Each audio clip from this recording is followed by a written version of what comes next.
I need to assemble a team, but I can't reboot Dedsec alone.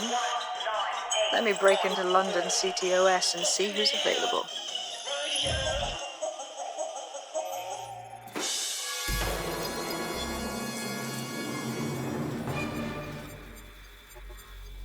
I'm Claire Waters, and we've been discussing the hacktivist, now alleged terrorist group, Dedsec, on this week's Buccaneer Radio. I have Colin calling in. Colin, what's your take? Now, I've been saying from the start we should have rounded up Dedsec and thrown them in jail. Now, I'll say they should all be lined up and... You don't find it awfully convenient that they've been fingered as the attackers, but we've seen no proof? Look at Tone! Look at our city! What more proof do you need? Well, Colin, I'd say you have to look at their history of non-violent action. Albion's put more civilians in the hospital in the past few months than Dedsec ever has. I smell a scapegoat. Now I have Emily calling in. Emily, what's your take? You're absolutely right, Claire. The government's just framing Dedsec because they want to make it seem like they have this under control. They probably have no clue who was behind the bombings. But that doesn't look good on the news, does it? Dedsec's been a thorn in their side. Who better to pin it on? Angie, I have you next. What do you make of all this? I think, if anything, Dedsec showed their true colors. It's terrifying to think we harbored such a dangerous element for years. Terrorists in our own backyard. Do you find Dedsec more frightening than the different gangs in London, like Clan Kelly? Clan Kelly might set your shop on fire and maybe they'd kill you, but even they wouldn't try to blow up all of Parliament. Next, I have Crypto King. Do you feel safer using a pseudonym? Everyone should. Why make it easier for them to track you? And now we've seen what they're capable of and how far they're willing to go. Hold on. Do you mean the government? Are you suggesting the government was responsible for the bombings? Oh, trust me, Claire. They didn't do it alone. They're all in on it. The government, Albion, Sirs, Bloom, Sky Bloody Larson, and all the way up to Downing Street. They want to keep us scared, harness us with mind control, suck every last ounce of usefulness out of us, and even in death they'll sell off our bodies. And what do you suggest we do, Crypto King? Go underground. Deep enough, no electric signal can get you. It's the only way. Well, thank you to all of our callers today, and thank you for tuning in and scouting for the truth along with me. Next week, Buccaneer Radio will be diving into the Albion Corporation. Just who are these men and women being paid lucrative amounts for the city's defense? Are they protecting us?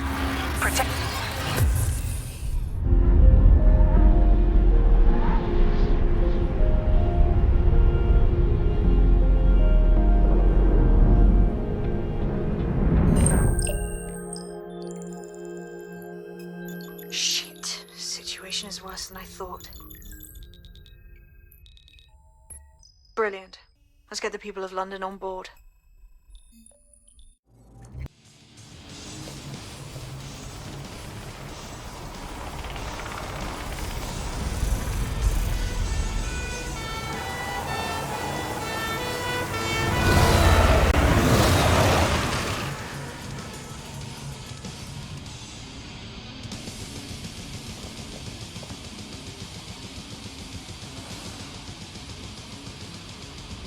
Glad to see you're alive. If you're still committed to the cause, Dedsec needs you. I'll send you the coordinates to our last safe house. Meet me there. Fine. Map. Current location. Left bumper switch tab left. Restart Dedsec. Locate the safe house entrance.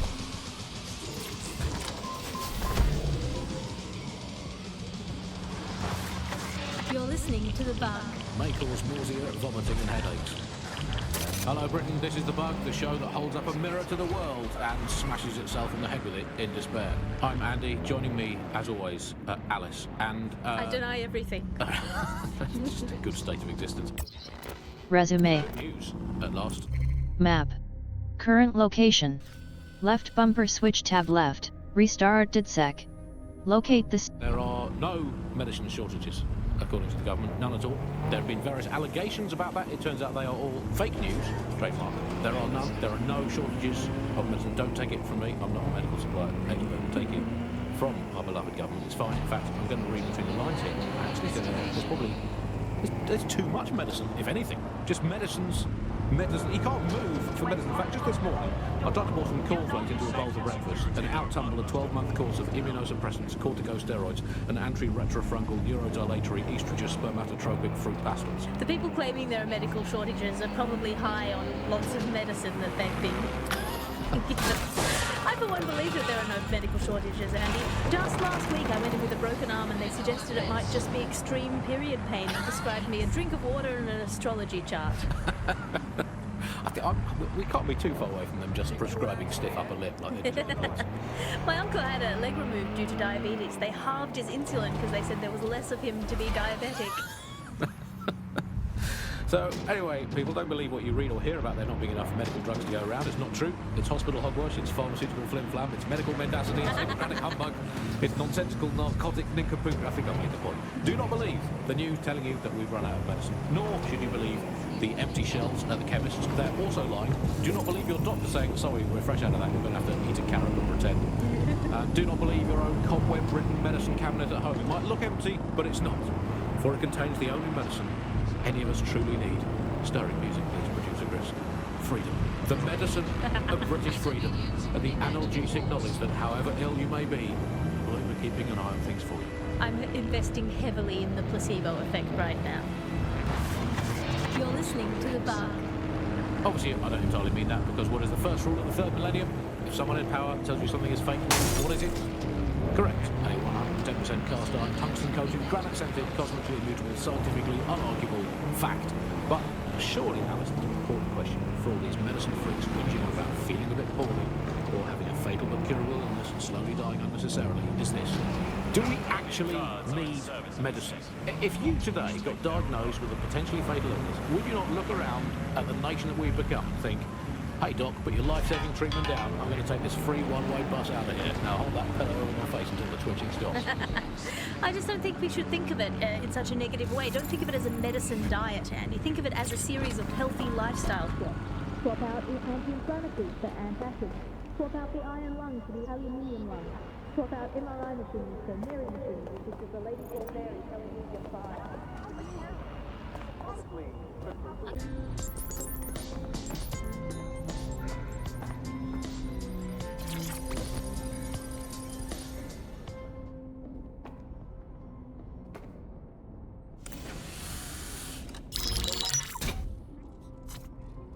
Well done, team. It's good to see the safe house filling up again. The only way we're going to keep London from falling into total oppression is by rebuilding the resistance. We need to recruit, train, build back our arsenal. The people are itching to rise up and take their city back. We just need to show them that Dedsec are fighting along with them. To be honest, I think I'd be put to better use in the skull-cracking department. You forgetting the mercs goose-stepping in the streets? They got the city by the balls. And Clan Kelly too.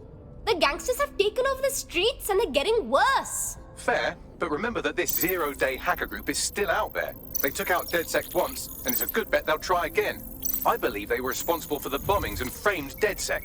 With your help, I plan to get to the bottom of this mystery. I'd say that's a full docket. Enough talk. Let's unfuck London.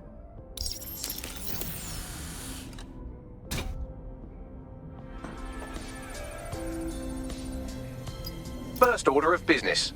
The Signals Intelligence Response Service, or SIRS, or the Earl Grey Gestapo, have developed a surveillance technology called AR Reconstruction. It's the bleeding edge of privacy rights violation, and thus it could be very useful in our attempts to find Zero Day.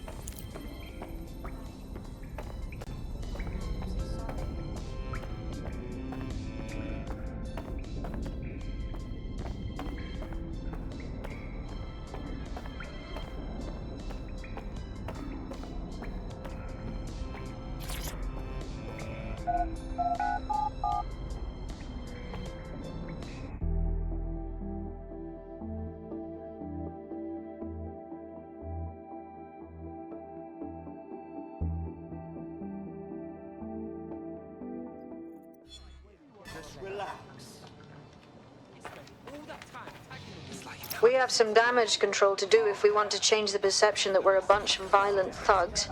I'll let you be the judge of how best to handle yourself, but remember, you represent Dedsec now. It's like anything goes. Even paint is a weapon now. If you're gonna call yourself a street, when possible, remain indoors. Do not loiter. I have another name. Map. The Earl's Fortune. Public access. Left bumper switch, tech point.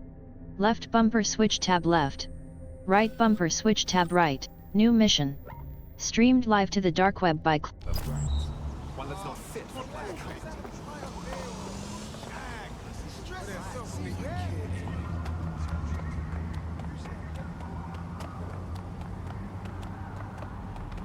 Standing by with the payload. No control. Suspect nearby.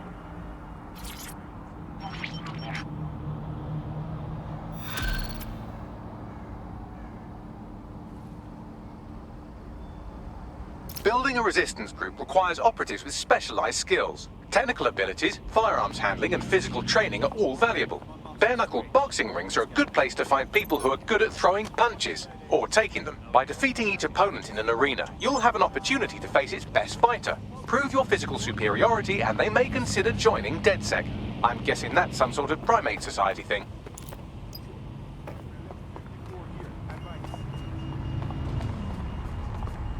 Requesting code 7 patrol. I am So British food, but British tummies. Spelt, nettles, rabbit. That's all we need. That's all we need in the glory days. Everyone round to Nigel's for dinner, yum yum. Who needs Italian olives when you can eat pickled rubber bands and a soup of regret? Who needs a nice cheese when you can eat a lukewarm, unspecified rat meat pie with 0 spices? Sand, nettles, and bits of dead fox. That's all we needed to eat in the glory days. Let's make Britain great again. That's all from the bug today. Good night, sleep tight, and make sure the bed bugs do bite.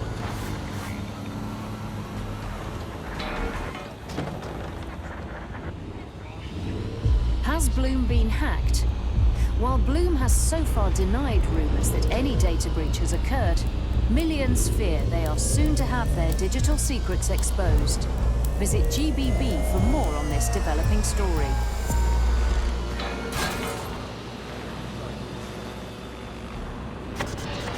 The bug, nibbling away on the rotting carcass of a once free Britain. Yum yum. Hello, bugs. This is the bug. I'm Andy. This is Alice, and today we're going to be pretending that everything is fine. Yeah, I'm back. Yeah, that was fun, wasn't it? That was as long as I could manage. That's a second and a half. A reality time now, however. And, well, finally today, we're going to road test the latest update to the CSA app, the government app that has brought the great British tradition of snitching on people you don't like back to the very heart of public life, the school playground.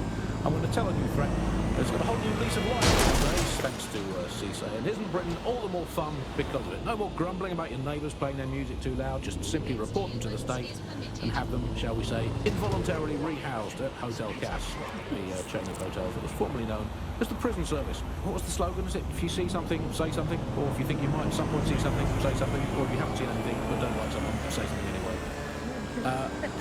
Well, let's have a look at this new app.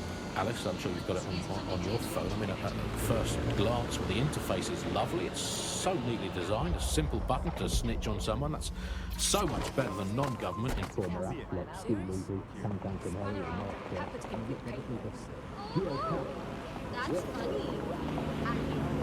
Not just talent, huge takes that. Tough enough to back it up too.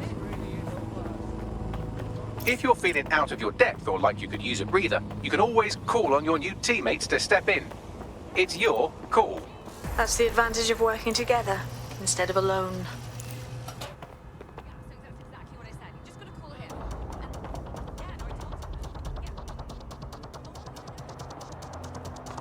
I'm here. Restricted areas. Restricted areas. Restricted areas are dangerous. In theory, the AR reconstruction should allow me to use various sources of surveillance data to rebuild past events. Access a data relay, and I can scrape all the metadata for this area.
That's it. Now, let's take this autocratic wet dream for a test drive.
Lock that spider bot down.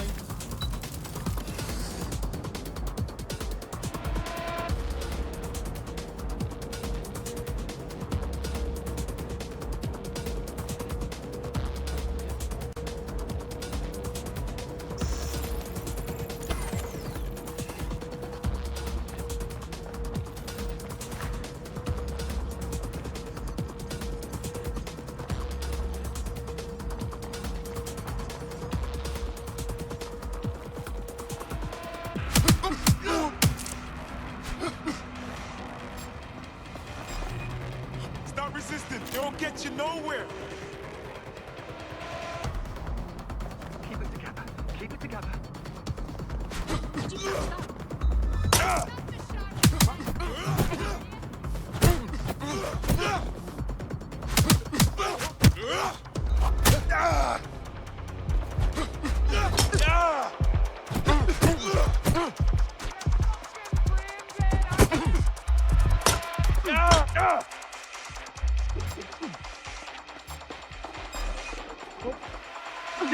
Ah!